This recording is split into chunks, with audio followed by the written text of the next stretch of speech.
Bon, la semaine dernière, je vous ai dit que j'avais un gros problème avec la crèche de ma fille et malheureusement, ça ne s'est pas arrangé. Il y a eu des retournements de situation là, je vais vous en parler un petit peu plus en détail, mais aujourd'hui, j'ai beaucoup de choses à faire. Comme vous pouvez le voir, je me trouve dans un train. Je ne sais pas si vous voyez derrière moi, mais il y a des petits coca. C'est un train spécial coca. Bref, je vous amène à l'aventure avec moi aujourd'hui et je vais pas parler plus longtemps dans le train parce que c'est très mal poli de faire ça. Allez, je vous retrouve tout de suite à l'extérieur dès que le trajet est terminé et je vous explique ce qui se passe avec la crèche, mais vraiment, ça va pas du tout et c'est pire que ce que je pensais.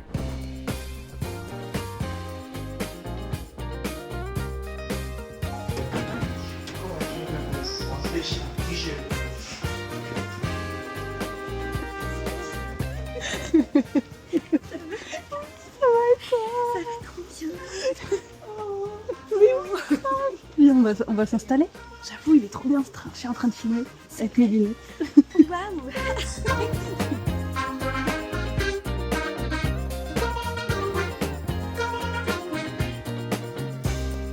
Je suis bien arrivée à destination et aujourd'hui, je ne suis pas seule. Et oui, c'est moi. Et Julie.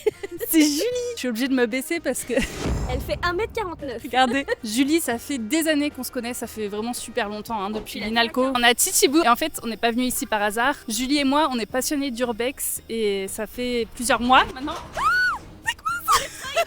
Attends, il était pas statique, c'est pas un faux train. Regardez, c'est quoi ce train? Bref, du coup, on va aller faire de l'urbex. Aujourd'hui, je suis trop contente parce que ça fait des années que j'en ai pas fait, ça fait 4 ans. Toi, ça te paraît lunaire? Sur son Google Maps, c'est plein de pins avec des lieux d'urbex. Genre, elle a recensé tous les lieux d'urbex du Japon. Et de longues recherches depuis des années. Effectivement, j'en ai pas fait pendant des années à Paris aussi avant, donc là, ça me fait trop du bien. D'ailleurs, Julie, elle a aussi sorti sa chaîne YouTube. Donc n'hésitez pas à la suivre parce que du coup, elle montre toutes ses aventures, elle fait toutes les préfectures du Japon. N'hésitez pas à aller y jeter un coup d'œil, vraiment ça vaut le coup parce qu'elle va voir le Japon en profondeur. Moi j'en ai profité de son passage dans la préfecture de Saitama parce que du coup c'est tout près de Tokyo. Et ce jour-là, on s'est donc arrêté à la gare de Nogami. Quand on est entré à l'intérieur, déjà il y avait pas de personnel, il y avait juste une caméra pour surveiller. Et vous avez vu comme c'est rétro, c'est tout décrépit. Moi j'adore ce genre d'ambiance. Ça c'est quelque chose qu'on retrouve quand même assez souvent dans les gares de campagne au Japon et malheureusement surtout dans les régions qui se vident peu à peu. Et en fait, ce point d'entrée dans la ville, ça donne déjà le ton sur le reste de l'exploration qu'on va faire aujourd'hui. Parce qu'ici, on est dans un coin où il y a énormément de lieux abandonnés. Et c'est pas une exception, c'est le cas dans énormément d'endroits qui sont hors des grandes villes au Japon. On est arrivé sur le lieu d'urbex, mais avant de vous montrer vraiment à quoi ça ressemble, j'aimerais bien vous présenter le sponsor d'aujourd'hui, qui n'est d'autre que CyberGhost VPN. CyberGhost, c'est l'un des meilleurs VPN du marché au monde, avec plus de 38 millions d'utilisateurs et une note presque parfaite sur Trustpilot qui comptabilise plus de 20 000 avis. Autant vous dire que c'est du sérieux et en plus c'est hyper facile à utiliser et c'est très pratique au quotidien. Le principe, c'est que vous pouvez changer virtuellement votre localisation, donc si vous vous trouvez en France, vous pouvez vous connecter aux États-Unis, au Japon, dans n'importe quel pays du monde. Et ça c'est génial parce que ça vous permet de débloquer du contenu sur plus de 40 plateformes de streaming, donc que ce soit Netflix, Disney+, Prime Video. Et résultat, vous accédez à un contenu qui est beaucoup plus riche que ce qui est disponible chez vous. Mais CyberGhost VPN, ce n'est pas que pour le divertissement, c'est aussi très pratique pour votre sécurité. On a souvent tendance à croire que le mode incognito suffit alors que non. Pas du tout. Que ce soit votre fournisseur d'accès internet, votre école, votre travail, peu importe, il y a plein de gens qui peuvent voir ce que vous faites en ligne. Avec CyberGhost, tout votre trafic est chiffré et redirigé vers des serveurs ultra sécurisés dans plus de 100 pays. C'est rapide, c'est efficace et personne ne peut savoir ce que vous faites en ligne, même pas eux. Je sais aussi qu'en France, vous pouvez pas accéder à un certain type de site. Eh bien, sachez qu'avec CyberGhost VPN, vous pourrez y aller sans souci. Autre avantage, c'est compatible avec tous les appareils, donc Windows, Mac, iPhone, Android, et vous pouvez connecter jusqu'à 7 appareils en même temps. Donc c'est super cool si jamais vous voulez partager votre abonnement avec votre famille ou vos amis, peu importe. Et en plus, en ce moment, avec mon lien en description, vous pourrez profiter d'une offre exceptionnelle de 4 mois gratuits et de 83% de réduction. Vous avez 45 jours de garantie satisfait ou remboursé et un service client qui est disponible 24 heures sur 24 et 7 jours sur 7. Donc avec ça, aucun risque. Voilà, CyberGhost, c'est vraiment un super produit que je vous recommande et en passant par le lien qui est en description, ça m'aide aussi à vous proposer d'autres vidéos comme celle-ci, alors surtout, n'hésitez pas. Je remercie encore une fois CyberGhost de sponsoriser la chaîne et nous, on retourne à la vidéo. Ouais, il nous tape la disquette lui. Bon, on peut y aller, je pense. C'est pas interdit. Bon, apparemment, il y a des chasseurs, donc Si on veut encore, on fait quoi? on appelle la police. On est obligé. Ah, bien sûr. Et on Non, oh. Par contre, ça fait peur. C'est soit un ours, soit quelqu'un avec une hache. Je sais pas ce qui est le plus rassurant. C'est terrifiant. Voilà. Dans les deux cas. Bon bah c'est parti, on va commencer à faire l'exploration de cet endroit qui a l'air incroyable. Apparemment ça a été abandonné dans les années 80, donc ça commence à faire assez longtemps. Comme vous pouvez le voir, c'est ultra délabré, mais ça donne une ambiance vraiment particulière. Alors avant c'était un centre de tourisme, voilà, c'était comme un office de tourisme en fait. Et c'est fou parce que c'est vraiment perché dans la montagne et on voit que bon bah il y a eu du passage quand même. Ça fait penser un petit peu aux lieux qu'on peut trouver en France avec des tags, mais voilà, l'ambiance en tout cas est quand même assez perturbante. Surtout que là on est en plein milieu de la forêt et apparemment il y a des ours, voilà. Bon, on est début mars, enfin mi-mars, donc on espère qu'ils sont pas encore réveillés, sinon vous verrez peut-être jamais cette vidéo. Je sais pas où est partie Julie, on va essayer de pas passer à travers le plancher, ce sera plus sympa. Oh, ah ouais, incroyable.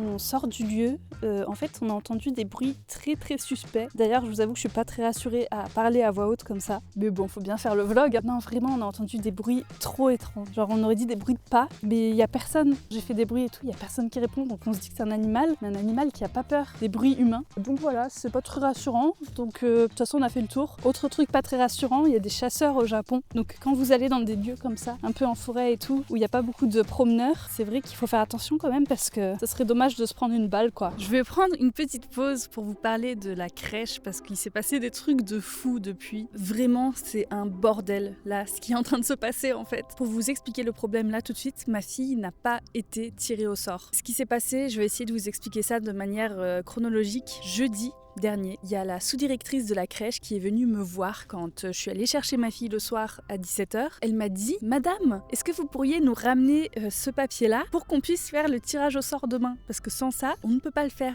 Donc je regarde le papier et vraiment ça me dit rien du tout en fait. Je lui dis « De où vient ce papier-là ? Où est-ce que je peux le récupérer ? Est-ce que vous pouvez m'en passer un pour que je le remplisse du coup ?» Elle me dit « Ah non, c'est la mairie qui vous l'envoie par la poste. Donc normalement on aurait dû le recevoir il y a quelques semaines. Sauf que nous on n'a rien reçu de la mairie. Le tirage avait lieu le vendredi et on était jeudi soir. Donc elle me dit il faut voir avec la mairie, il faut aller là-bas. Le truc c'est que la mairie était déjà fermée. Gestion de crise le jeudi soir à la maison, on était là comment on fait ? Il faut qu'on fouille de partout pour voir si on n'a pas reçu ce papier. Bien évidemment on l'a jamais trouvé. Le lendemain matin, première heure, on s'est rendu à la mairie pour savoir qu'est-ce qui se passe en fait ?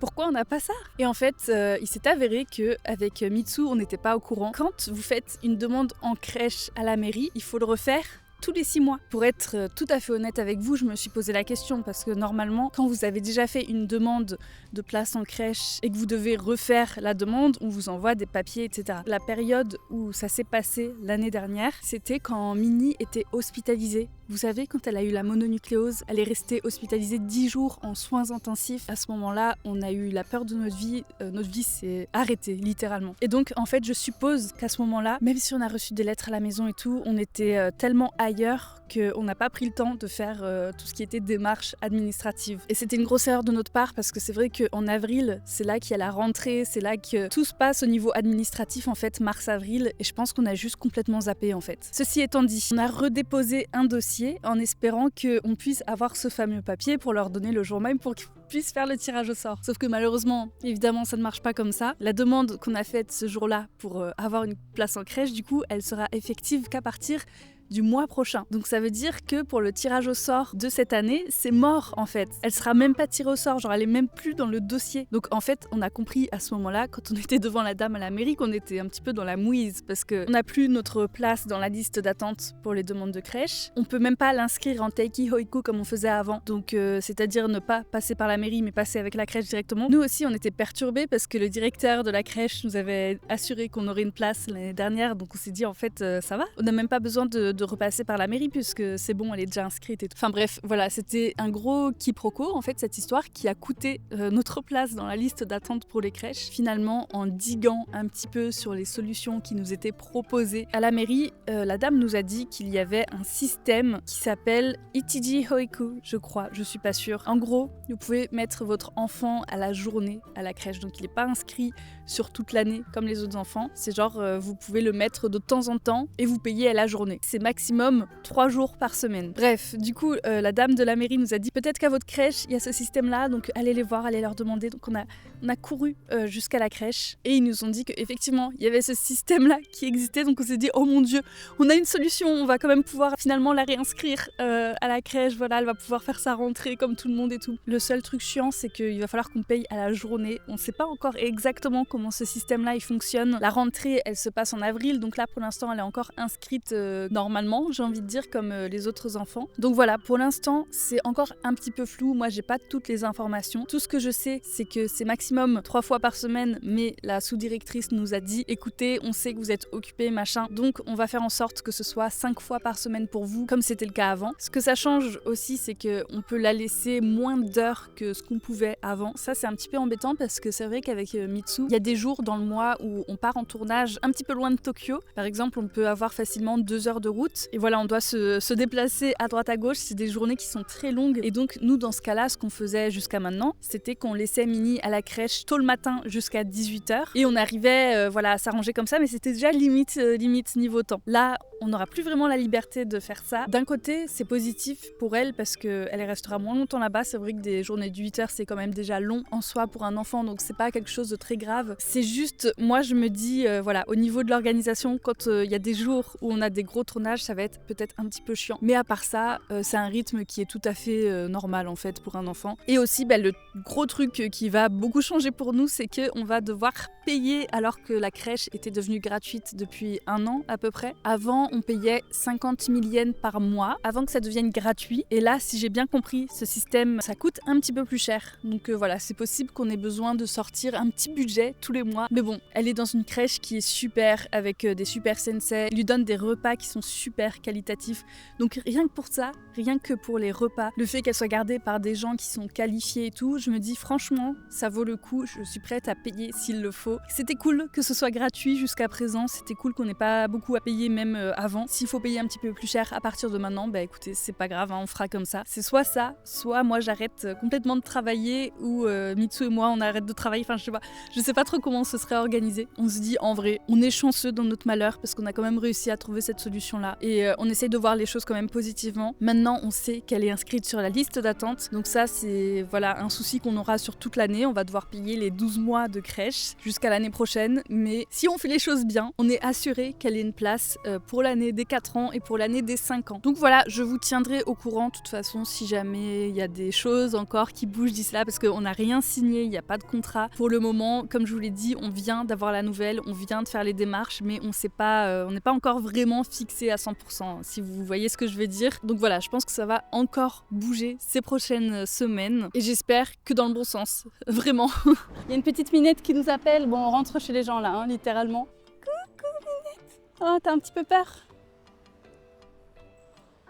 On s'est arrêté à l'intérieur d'un petit restaurant. Franchement, d'aspect, on a cru que c'était abandonné de loin. C'est trop bizarre, genre la ville. Moi, elle me met super mal à l'aise en fait, parce que je sais pas comment expliquer, mais genre on sent que c'est triste. Bref, on a quand même réussi, Julie a réussi à trouver un petit restaurant dans la ville. Franchement, ça a l'air très sympa. C'est un restaurant italien. Comment un restaurant comme ça peut se retrouver dans une ville aussi morte? On a hâte de goûter ça, en tout cas, de goûter leur cuisine. Moi, j'ai pris un risotto.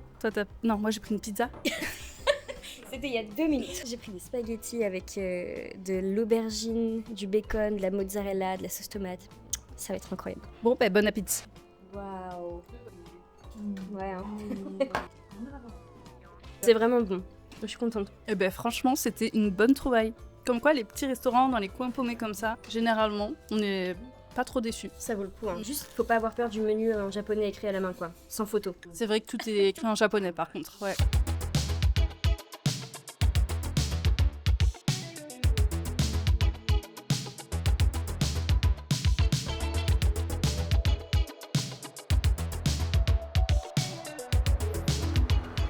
On vient de trouver une maison abandonnée sur le bord de la route qui a l'air incroyable. Le seul souci, c'est qu'il y a une maison derrière.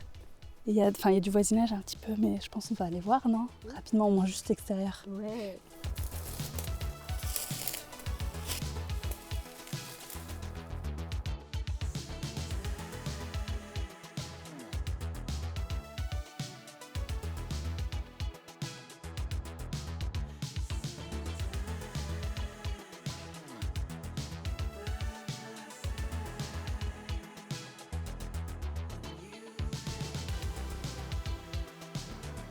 Il est actuellement 17h46, je suis vachement en retard parce que je devais partir à 17h, mon dieu. On a marché toute la journée, franchement c'était hyper intéressant de voir un petit peu la région de Chichibu comme ça à pied. On est tombé sur des pépites de Haikyo, vraiment, les Haikyo c'est les maisons abandonnées. C'était impressionnant tout ce qu'on a vu. J'ai vu notamment une maison qui m'a beaucoup perturbée parce qu'il y avait des affaires pour enfants, il y avait une voiture qui était garée, enfin on aurait vraiment dit que la maison était arrêtée dans le temps, que la famille avait dû partir précipitamment ou je ne sais pas ce qui s'est passé, un accident enfin, ou quelque chose de criminel, c'est impossible de savoir. En tout cas, vraiment tout avait été laissé sur place comme ça. On n'a pas pu rentrer à l'intérieur, surtout qu'on a entendu une espèce de petit bip comme s'il y avait une alarme, donc on est vite parti.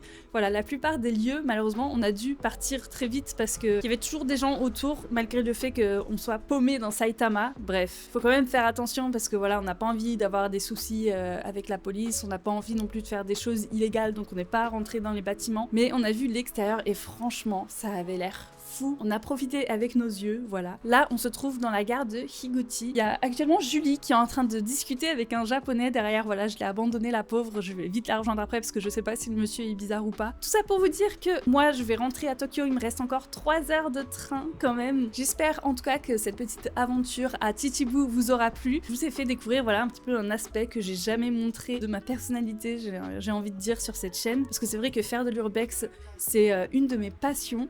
Et voilà, après 4 ans à ne pas avoir pu en faire, ça faisait du bien de pouvoir repartir un petit peu à l'aventure comme ça, surtout avec ma pote Julie, ça m'a fait vraiment trop plaisir. D'ailleurs, je suis en train de penser à un truc. La semaine dernière, je vous ai dit que cette semaine, j'allais parler de mon premier voyage au Japon, mais en fait, j'avais besoin de réfléchir encore à cette vidéo parce que c'est un gros sujet dont je vais vous parler. Je vais pas juste vous parler de mon voyage, mais je vais aussi vous parler d'un de mes ex, voilà, d'une relation passée, parce que c'est grâce à lui que j'ai pu aller au Japon la première fois. Et voilà, il y a beaucoup de choses qui n'allaient pas du tout pendant ce voyage, dans cette relation également. J'ai hâte de vous en parler plus en détail, mais voilà, il faut que je laisse ça mijoter un petit peu dans ma tête avant de pouvoir bien vous en parler. Donc c'est pour ça que je prends mon temps. On verra ça la semaine prochaine. Oups, j'ai failli oublier de remercier le sponsor de cette vidéo, CyberGhost VPN. N'oubliez pas qu'en ce moment, il y a une offre exceptionnelle. J'ai mis le lien en description, donc n'hésitez pas à cliquer dessus. Et sur ce, moi, je vous souhaite un bon week-end. Bye bye.